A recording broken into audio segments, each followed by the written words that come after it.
본격적으로 하나하나 이야기 풀어볼 텐데 일단 윤석열 대통령 말씀드렸다시피 정확히 오늘로써 임기 반환점 돌았습니다. 네. 그런 의미에서 지난 2년 반 윤석열 정부 총평 회 기사님께 안 들어볼 수가 없을 것 같아요. 저는요, 총평이라고 한다라면 네. 역시 돌아가서 윤석열 대통령의 지지율로 말씀을 드리고 싶어요. 지지율. 네, 이것만큼 뭐랄까요, 객관적인 그런 지표가 어디 있을까. 그래서 100점 만점이다라고 한다라면 20점 미만이다. 지지율에 따른 거죠? 저는 그렇습니다. 이렇게 볼 수밖에 없다. 예. 굉장히 낮은 점수, 박한 점수를 주셨는데요.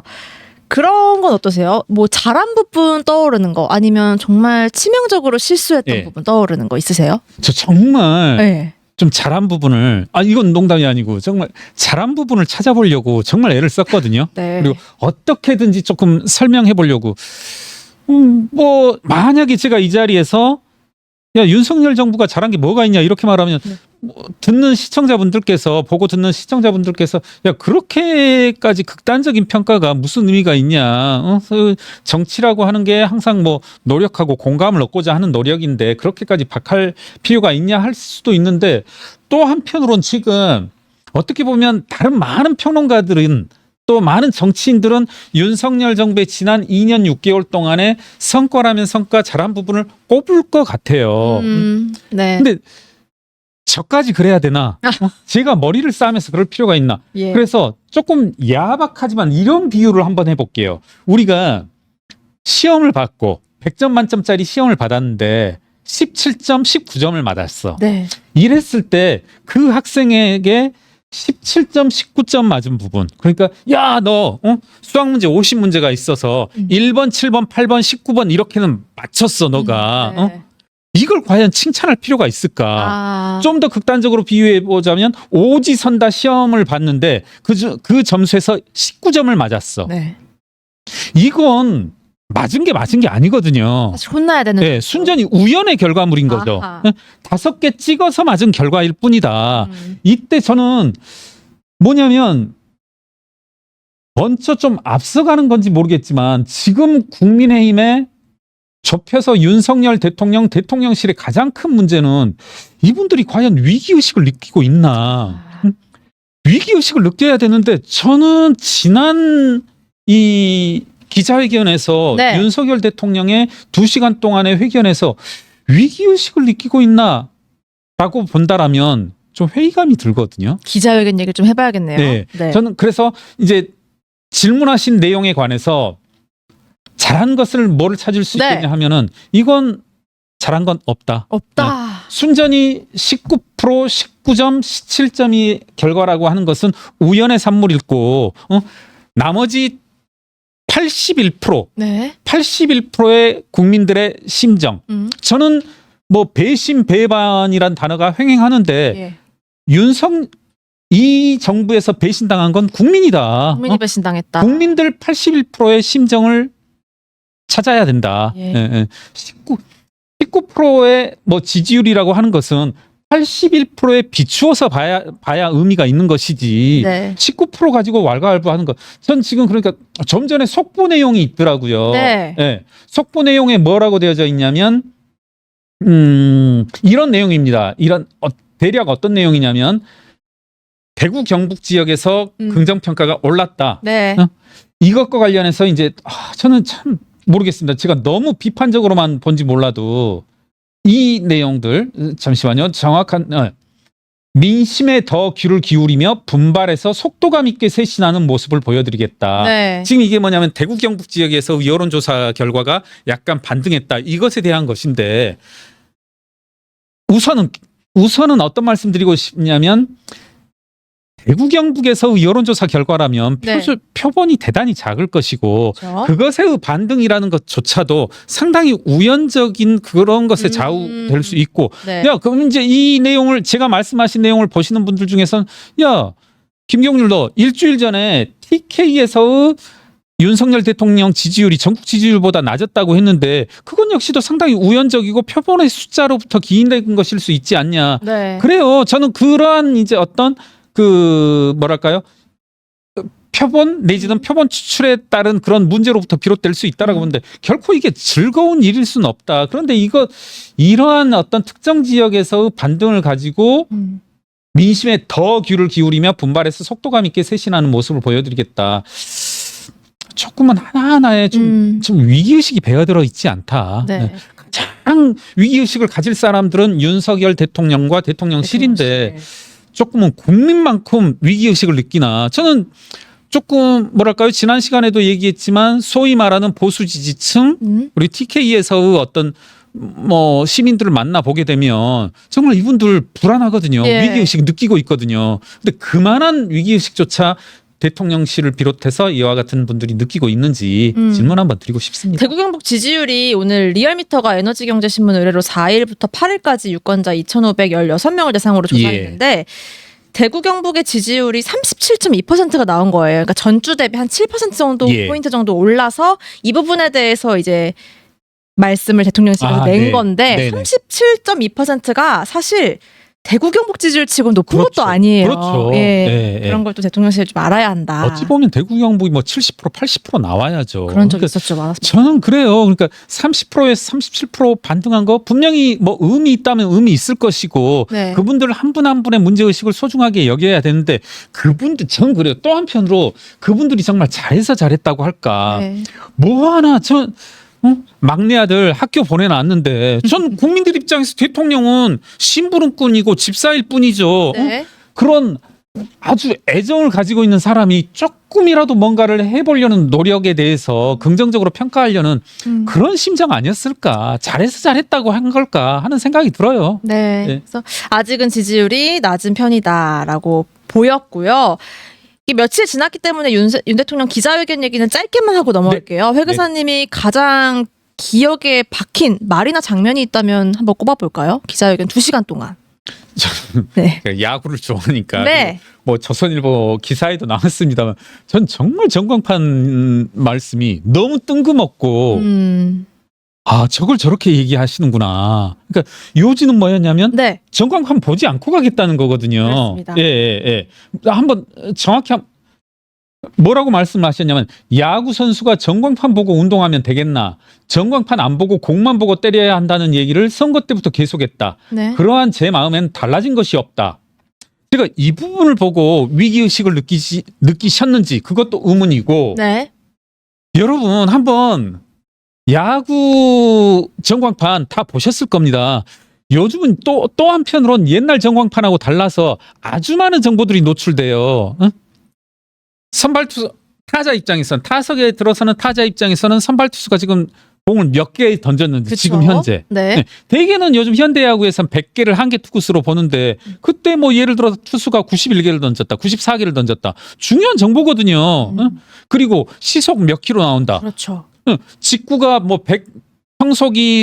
평상시 한 147 나오는 투수가 어느 순간 135가 나온다 직구가. 그럼 이건 중요한 정보이죠. 네. 그리고 같은 투수와 같은 팀 감독도 야수들도 주로 지켜봐야 될 정보인데 네.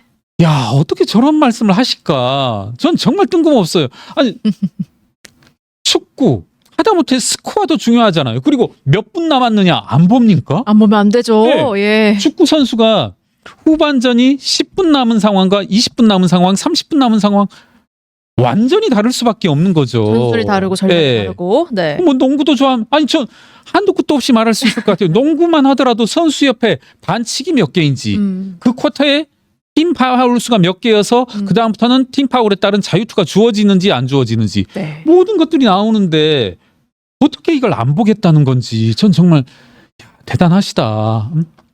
이걸 장점이라면 장점이랄 수 있겠다. 뭔가 좋은 일을 할 때 이와 같은 의견이라면 뭐 무소의 뿔처럼 가겠다. 돌 던져도 가겠다는 게 비슷한 맥락 아닐까요? 그렇죠. 네. 이게 본인이 국민들이 원하는 욕을 먹어서라도 가야 되는 길이라면 좋지만 지금 저는 비관적으로 보는 것이 윤석열 대통령 지지율이 떨어지는 것이 개혁을 해나감으로써 지지율 떨어지는 것이 아니라 개혁에 따르는 어떤 뭐랄까요? 산고, 개혁에 따른 일부 기득권 세력의 고통 때문에 지지율이 떨어지는 게 지금 아니거든요. 네. 어떻게 보면 누군가는 말하잖아요. 저도 놀랐는데 지금 윤석열 대통령에 대한 여론을 보면 네. 네이버나 다음이나 일치되어져 있거든요. 저 깜짝 놀랐는데 어떤 정치인이고 간에 네. 네이버와 다음의 댓글 여론이 일치하는 정치인 보기 힘들어요. 그런데 지금 그 어려운 걸 윤석열 대통령은 했다 이겁니다. 이거 위기의식 느껴야 된다. 정말 야, 전광판 이야기 듣고 좀 많이 놀랐어요. 네. 네. 위기의식을 이렇게까지 무감할 수 있나, 못 느끼시나. 네, 기자회견 때 어쨌든 자리에서 일어나서 고개 숙여 사과하는 모습을 보이긴 했지만 그 부분에 있어서도 뭐 여러 가지 평가가 또 있더라고요. 그러더라고요. 네. 모 평론가는 이제 그랬더라고요. 정말 네. 초반에는 이분이 어떤 톤앤매너라는 표현을 쓰던데 윤석열 대통령은 톤앤매너가 문제이다. 그래서 그걸 정말 조심스럽게 기자회견을 지켜보는 내내 마음이 조마조마했는데 네. 다행히 초반은 안 그러더라. 그런데 후반으로 가자 이게 또 드러나셨어요. 네. 그리고 저도 참 민망하던데 이렇게 반말하는 것들. 네네네.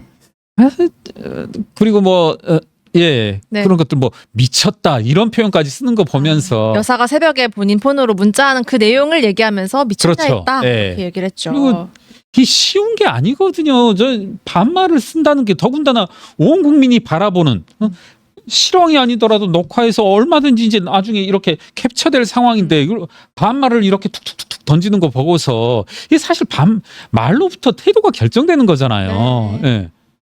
네. 그런 것들도 그런 게 많이 아쉬웠습니다. 많은 여권에서도 지적이 나왔습니다. 그런 태도에 대해서는. 그런데 이렇게 기자회견이 끝나자 여당 안에서는 되게 많이 엇갈렸어요, 평가가. 예. 권성동 의원 등 친윤에서는 진솔하고 소탈하게 사과를 또 했고, 네, 잘 이제 대통령의 이미지가 그동안에 부정적으로 쌓인 이미지가 어느 정도 해소됐다라는 평가까지 나왔고요. 반대로 친한동훈계에서는 굉장히 한숨소리가 많이 들렸고요. 예. 안 하는 이만 못했다 이런 얘기까지 나왔어요. 진짜 여당 내 입장 차가 큰 것 같습니다. 전 그래요. 그러니까 이 기자회견에서 네. 가장 아쉬워할 사람, 이 기자회견을 보고 듣고 내지는 기자회견 자체를 가장 아쉬워할 사람은 윤석열 대통령이다. 오. 네. 이만한 기회가 언제 다시 주어질까? 네. 네. 저는 이런 기회가 쉽게 다시 주어지지 않을 거라고 보거든요. 그렇군요. 뭐 윤석열 대통령께서 뭐 이렇게 외국 방문 후에 순방 후에 다시 또 이와 같은 기회를 가질 것이다. 뭐 이런 식으로 말씀을 하셨다는데 그때의 기자회견은 일주일 전에 가졌던 기자회견과는 전혀 성격이 다르거든요. 네. 네. 일주일 전에 했던 그리고 그때 기자회견에서 진솔한 모습, 사과하는 모습, 무릎 꿇는 모습 이런 모습을 보여줬다라면 국민들은 달라졌을 겁니다. 사실은 몇몇 뭐 기자분들 몇몇 정치인들 정답까지 줬잖아요. 좀 노골적으로 말씀드리자면 이런 모습들을 보여줘야 된다. 약속해야 된다라고 맞습니다. 어떻게 보면 정답까지 주어졌는데 용케 저 기억납니다. 모 언론에선 5가지 모습을 보여줘야 되지 이것 중에 하나라도 빠지면 안 된다. 예. 저는 어떻게 보면 그게 정답이라고 보거든요. 정답까지 주어져 있는 오픈 텍스트 시험에서 이 5가지를 용케 다 피해가는 이런 모습들 네. 일주일 후에 그러면 만약에 네. 윤석열 대통령께서 이번 달 말에 5가지 정답을 다시 들고 나온다. 다시. 그때는 만약에 100점 만점에 100점 줄 수 있을 건가? 아니라는 거죠. 제 생각은. 예. 그래서 이번 기자회견을 두고 사실상 마지막 기회다라는 표현까지 나올 정도였습니다. 저는 그렇습니다. 예. 네. 예.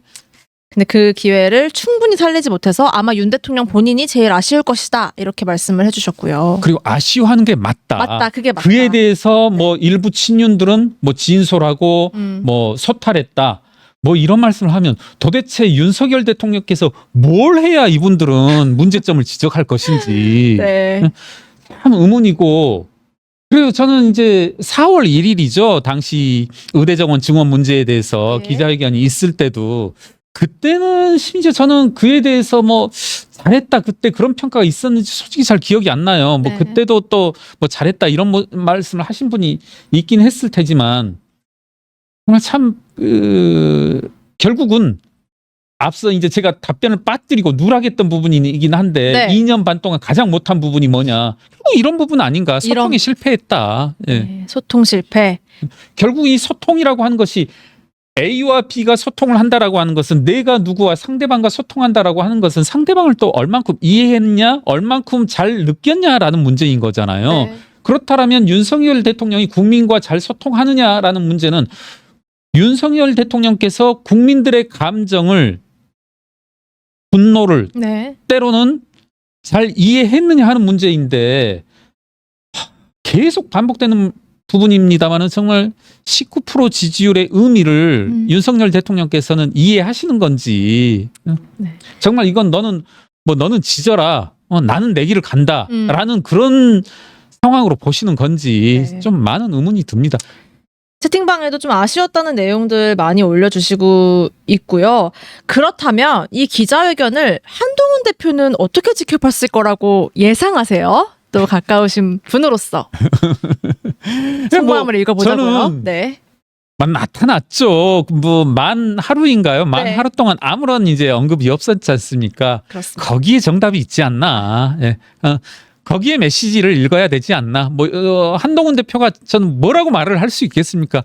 한동훈 대표의 침묵 이게 모든 것을 말해주고 있다. 예. 이렇게 침묵도 생각합니다. 곧 입장이니까요. 하나에. 저는 그렇게 봅니다. 예. 그 후에 입을 연 한 대표, 특별감찰관, 조건 없는 임명을 대통령께서도 동의하셨으니 제대로 추진하겠다 이런 입장을 냈거든요. 예. 이번 주 의원총회에서 결론을 낼 것 같은데 이거 어떻게 전망하세요? 친윤들이 좀 마음을 바꿀까요? 그러니까 이어지는 말씀인데, 그러니까 네. 첫 일성이 그거였었죠. 맞아요. 그러니까 이야기 어려운 기자회견을 열었고 그 자리에서 제2부속실이라든가 네. 그리고 특별감찰관 이런 것들이 이야기가 나온 만큼 후속적인 조처를 지켜보겠다. 했죠. 약속을 잘 이행하셔야 한다. 이런 식으로 말씀을 하셨는데 참 깊은 고민 끝에 나온 발언이다라는 생각을 했고요. 네. 그렇죠. 제 생각에 이제 어떻게 보면 자칫 전 좀 제 귀에는 황당하게 들리는 말도 있더라고요. 어떤 말씀이었냐면 뭐였죠? 그러니까 만약에 이 특검 법안에 대해서 김건희 여사 특검 법안에 대해서 야당의 공세를 차단하지 못할 경우에 이겨내지 못할 경우에는 한동훈 대표는 책임져야 된다. 친윤 인사가 언론을 통해서 그랬어요. 역사적인 죄인이 될 것이다. 그 이탈을 그렇죠. 막지 못하면 한동훈 대표는 죄인이 된다. 네. 역사적 죄인이었죠. 경고를 했습니다. 네. 이렇게. 참 저는 재밌다. 네. 도대체 네. 똥볼은 자기들이 다 차고 책임은 한동훈 대표가 지라는 건 이건 도대체 무슨 경우이냐. 사실 좀 저는 이런 말꼬리 잡기식 말장난 좀 싫어하는 편이지만 이런 말씀은 한 번쯤 하고 싶어요.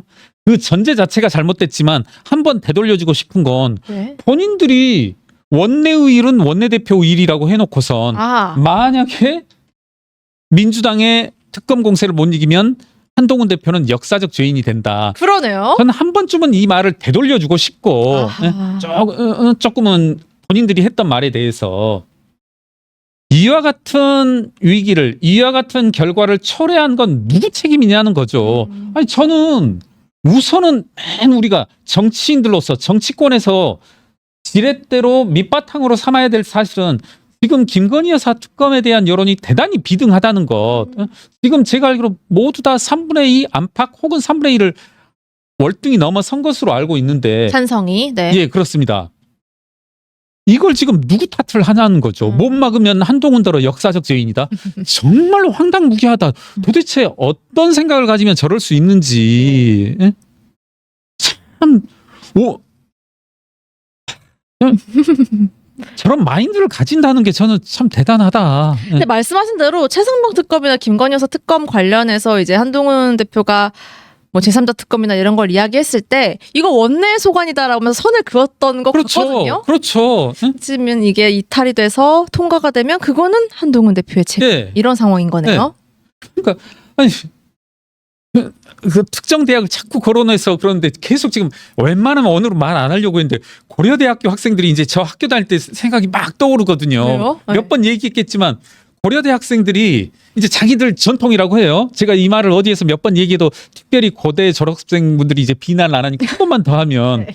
고대생분들이 이대 축제가 하는 게 이제 일종의 전통이었었고 고대생들이 이대 축제에 가서 깽판 놓는 게 이제 유구한 전통이거든요. 요즘도 어쩌는지 모르겠어요. 네. 하면 이제 뭐 줄다리기를 한다 그러면 이 줄을 뭐 끊고 어쩌고 난장판을 만들거든요. 제가 이제 바로 옆 학교를 다녔던 입장에서 예전에 그러고서 나오면서 하는 말이 뭐냐면 고대생들이 스크럼 짜고 나오면서 하는 게 질서거든요.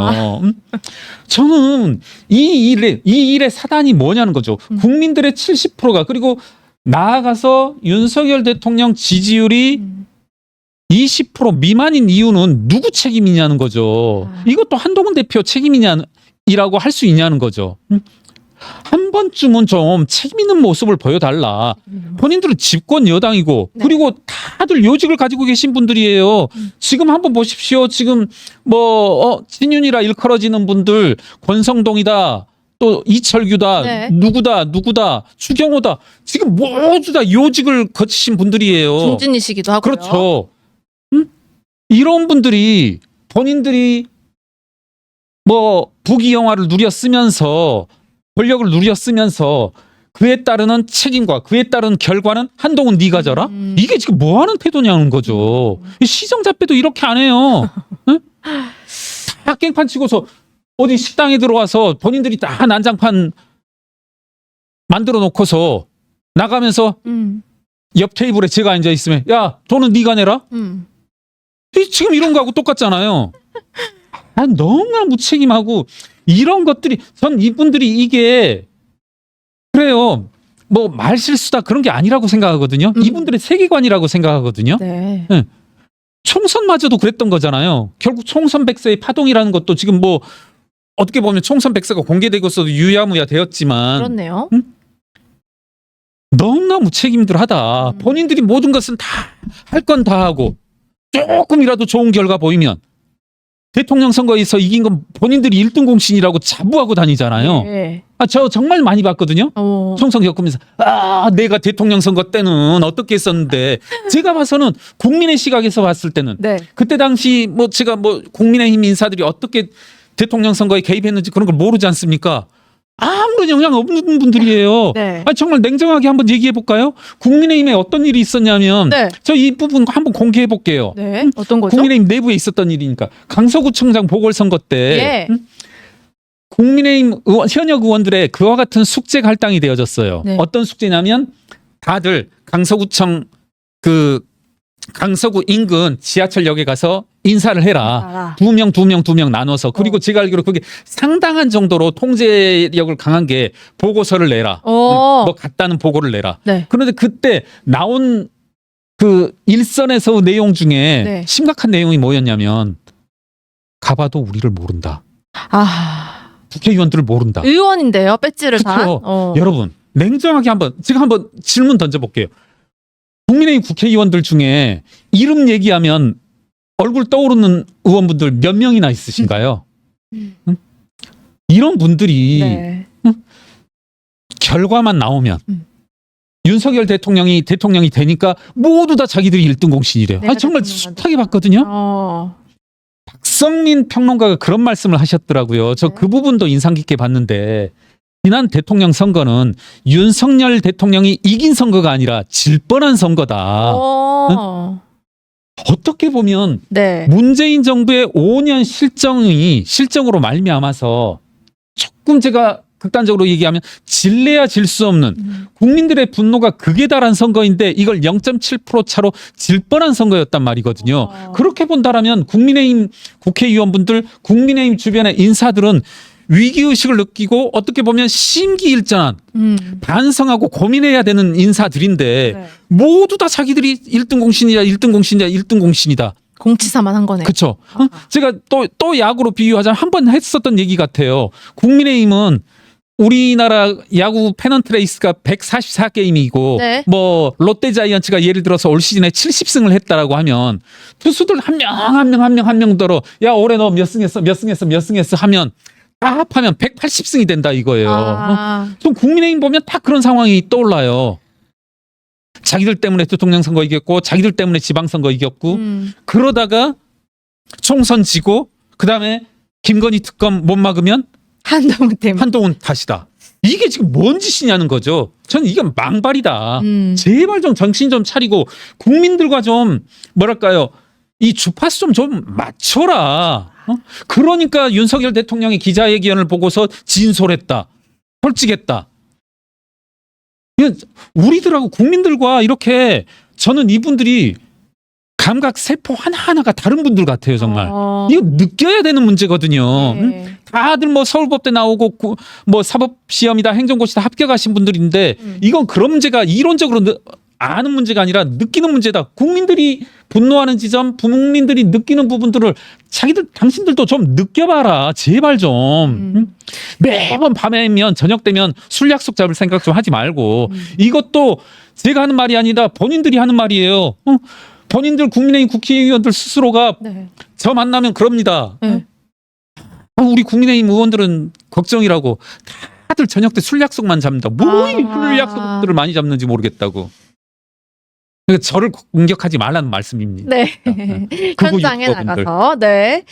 지지율이 사실 말해주고 있는데 그거를 체감하지 그렇죠. 못하는 게 참 아쉬운 부분이고요. 말씀하신 이 김건희 여사 특검법 민주당이 당장 이번 주에 본회의에 통과시킬 것 같거든요. 네. 3번째입니다 벌써. 근데 이번에 민주당이 수정안을 좀 냈어요. 뭐 명품 빼기다 이런 거 다 빼버리고 좀 압축을 하고 제3자 추천도 뭐 수용하겠다 이런 입장이거든요. 이거 그야말로 한동훈 대표 압박하겠다 이거예요. 어떻게 그런 것 보세요? 같아요. 네. 저는 어떻게 보면 뭐 민주당 측에서도 그런 말씀이 나오고 있습니다만은 여권 일각에서 나왔던 수정안과 거의 일치하는 내용이잖아요. 네. 지난 제 기억에 12가지인가 14가지 뭐 있을 수 있는 모든 걸 다 열거했었거든요. 그전 특검에서는. 14개. 그렇죠. 네. 네. 그러다가 이번엔 다 빼고 뭐 도이치모터스 주가 조작 의혹, 명태균 게이트, 김 여사의 공천 개입 의혹 뭐 이런 것들로만 국한하겠다. 네. 그리고 또 하나는 특검 추천 권한을 이제는 야당 추천권에서 이게 뭐 이제 여권에서는 위헌 가능성도 있다라고 하니까 제3자 추천을 수용하겠다. 네. 한다라면 저는 그 여권 일각의 어떤 반대할 수 있는 명분들도 상당히 흔들리지 않나. 그렇군요. 예. 예. 그래서 이러면 더군다나 누누이 말씀드립니다만은 국민 여론을 뒷받침하고 있는 상황에서는 여권에서 이걸 회피할 수 있는 수단은 만만치 않을 것이다. 이렇게 생각합니다. 그렇다면 이것 뭐 이번 주에 민주당 단독으로라도 통과가 될 거고 일단 그러겠죠. 그렇다면 예. 윤 대통령 기자회견이나 그동안에 이제 여러 메시지를 봤을 때 당연히 거부권 행사할 것 같고요. 그럴 것 같습니다. 다시 국회로 돌아왔을 예. 때 또 이탈표 계산을 하게 될 텐데 국민의힘에서 4표 이상, 지난번 4표 이상 나올 수 있을 거라 보세요? 저는 그래요. 그러니까 이제 정치를 바라보는 데 있어서 네. 많이 모르겠습니다. 제가 뭐 정치에 관한 전문가도 아니고 많은 또 뭐 경험이 있는 것도 아닙니다만은 정치공학적으로 접근할 것이 아니라 명분이 있어야 될 텐데 네. 과연 민주당에서 본인들이 약속한 대로 수정안에 수사 범위를 축소하고 예. 그리고 특검 추천 권한에 있어서 제3자 추천 방식을 수용한다라면 그냥 이게 명분이 있을까? 그렇다면 전 그래요. 누누이 말씀드리지만 정치에 있어서는 옳건 그르건 옳다고 판단하건 그르다고 판단하건 국민의 절대 다수가 원한다라면 그 길을 가야 된다. 그렇다면 저는 그렇습니다. 만약에 민주당이 약속한 대로 이와 같은 수정안을 놓고 간다라면 지킨다면 저는 뭐 국민의힘으로서도 피할 명분이 없다. 우선은. 명분이 없다. 참 이 결과에 대해서 그 어느 때보다 좀 기대와 궁금증이 쏠릴 것 같습니다. 그렇죠. 특검법에 대해서 예. 이번엔. 예. 네. 그리고 또 하나 살짝 더 단서를 달면 예. 아주 사소한 부분에서 뭐 여러 가지 논란이 많이 있을 수 있으니까 이와 같은 사태를 이야기한 건 이거는 저는 대통령실이다. 역시다. 얼마나 좋은 기회가? 지난 기자회견이라는 기회가 분명히 있었다. 기자회견에서 저는 이와 같은 뭐랄까요? 짐들을 해소할 수 있는 기회가 있었음에도 불구하고 그와 같은 기회를 찬 건 대통령실이었다. 이런 단서는 꼭 달고 싶다. 늦기 전에 야당으로 가보겠습니다. 이재명 대표 1심 선고가 진짜 코앞으로 다가왔네요. 일단 이번 주 금요일 공직선거법 선고부터 나오고요. 25일엔 위증교사 혐의 선고도 나오는데 네네. 이재명 대표가 연일 글을 올리고 있습니다. 네. 보셨겠지만 네. 지난주에는 그래 교사를 했다고 치자. 그런데 결과적으로 실패한 교사인데 이게 어떻게 죄가 되냐라고 네. 했고요. 오늘도 글을 올렸습니다.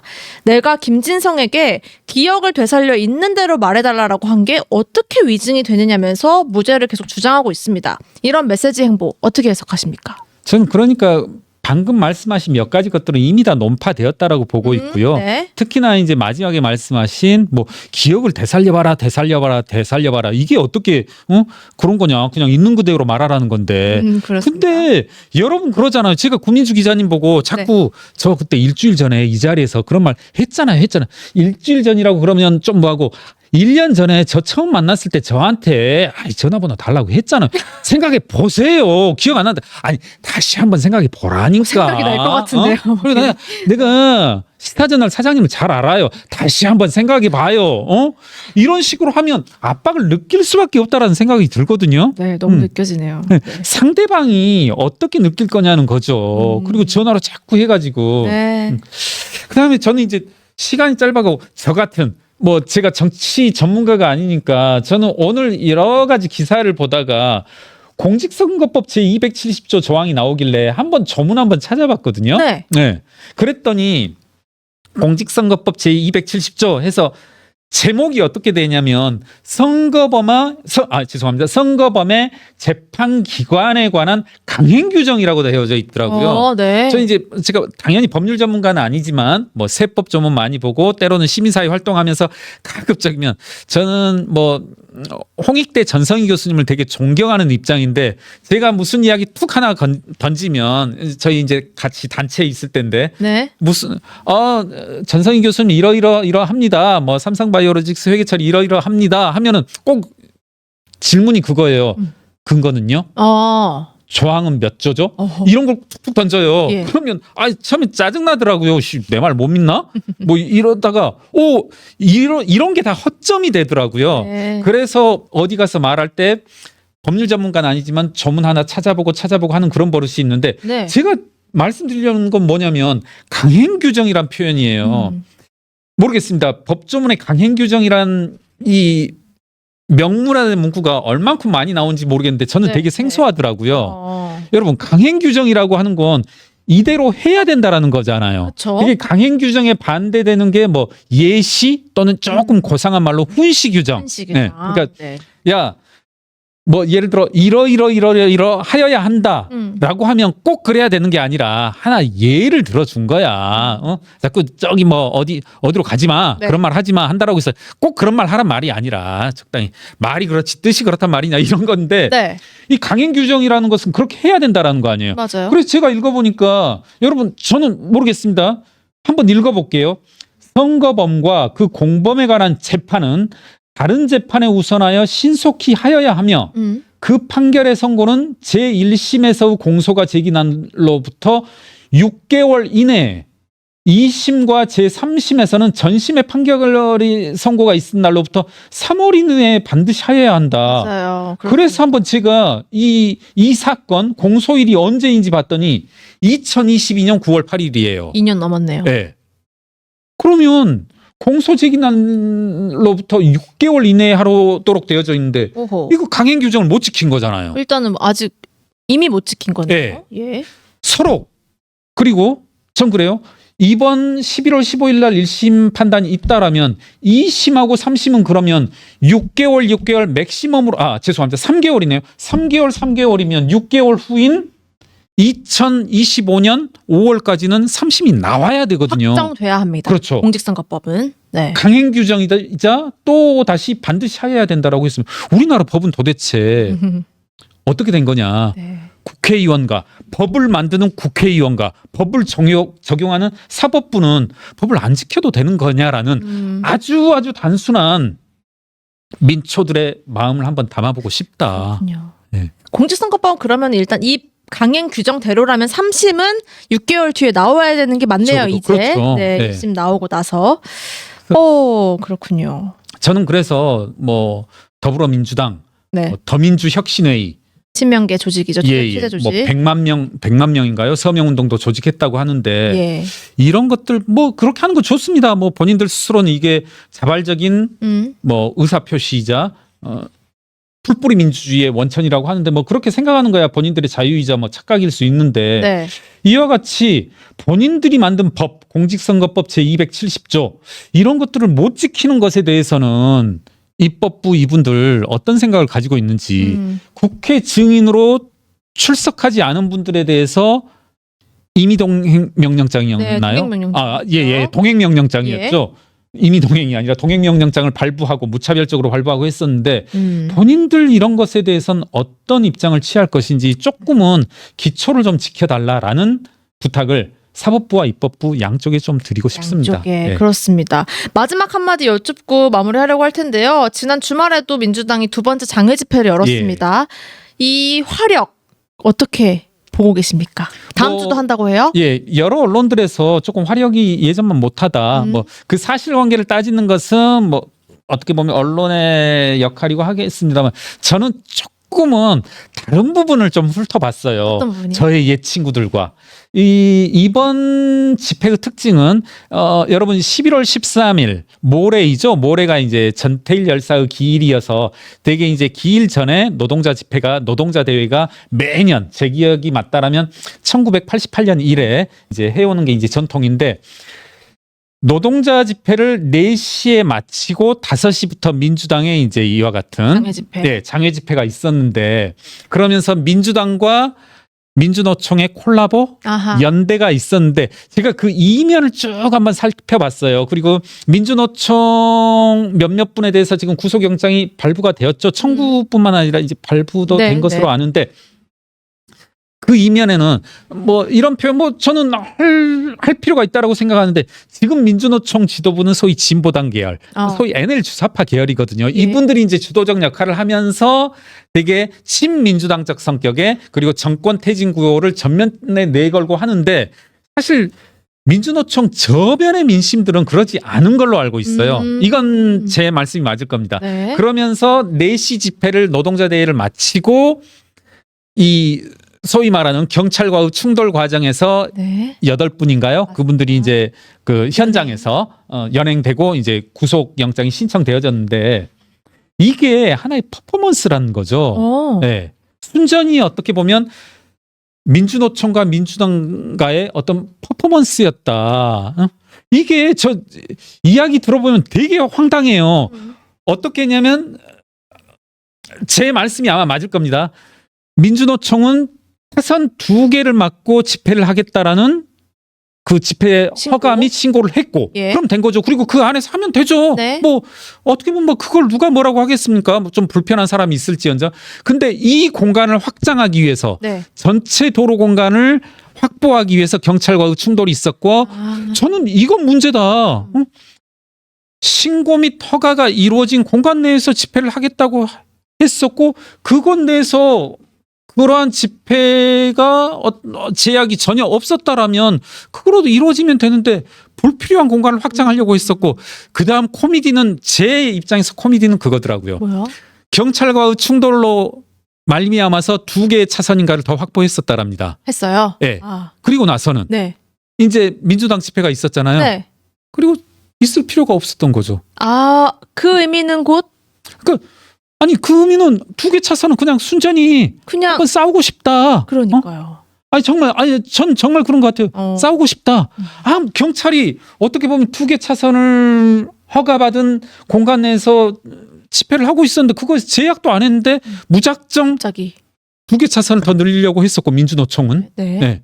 그리고 나서 늘린 다음에 충돌을 일으킨 다음에 어떻게 보면 그 공간을 더 차지하고 있을 이유가 없으니까 자연스럽게 이제 다시 이렇게 왔다던데 도대체 이 소위 말하는 그 진보당 계열에 의해서 진보당 측 인사들이 그 계열분들이 이제 민주노총의 상층 지도부일 텐데 네.